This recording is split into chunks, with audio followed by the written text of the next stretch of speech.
கரூர் நிகழ்வுக்கு பிறகு எவ்வளவோ சவால்கள், எவ்வளவோ தடைகள்,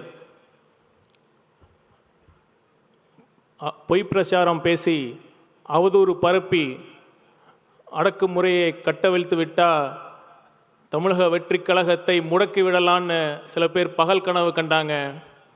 முடக்கிறதுக்கு இது ஒன்றும் காசுக்காக ஆரம்பித்த கட்சி இல்லை.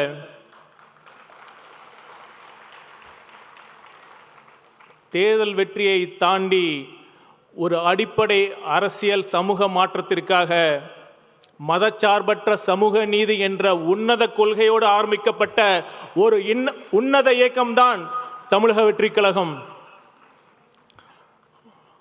ஒரு புறம் சிபிஐ விசாரித்துக் கொண்டிருக்கிறது. நிச்சயம் உண்மை வெளியே வரும். இன்னொரு புறம் மறைந்த 41 உயிர்களுக்கு நாம் செய்யும் உண்மையான அஞ்சலி என்று நான் கருதுவது என்னவென்றால், நாம் எந்த நோக்கத்திற்காக இந்த இயக்கத்தை ஆரம்பித்தோமோ,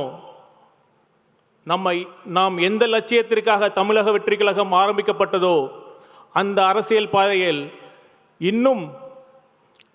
இன்னும் அதிகமாக கொள்கைப்பற்றுடன், இன்னும் அதிக விவேகத்துடன் முழுக்க மக்கள் நலன் சார்ந்த அரசியலை முன்வைத்து 2026 நம் வெற்றி தலைவர் விஜய் அவர்களின் தலைமையில் ஒரு நேர்மையான நல்லாட்சி அமைவதே இறந்து போன அனைத்து உயிர்களுக்கும் நாம் செய்யும் உண்மையான அஞ்சலியாக நான் கருதுகிறேன். நிச்சயம் அதை நாம் செய்வோம்.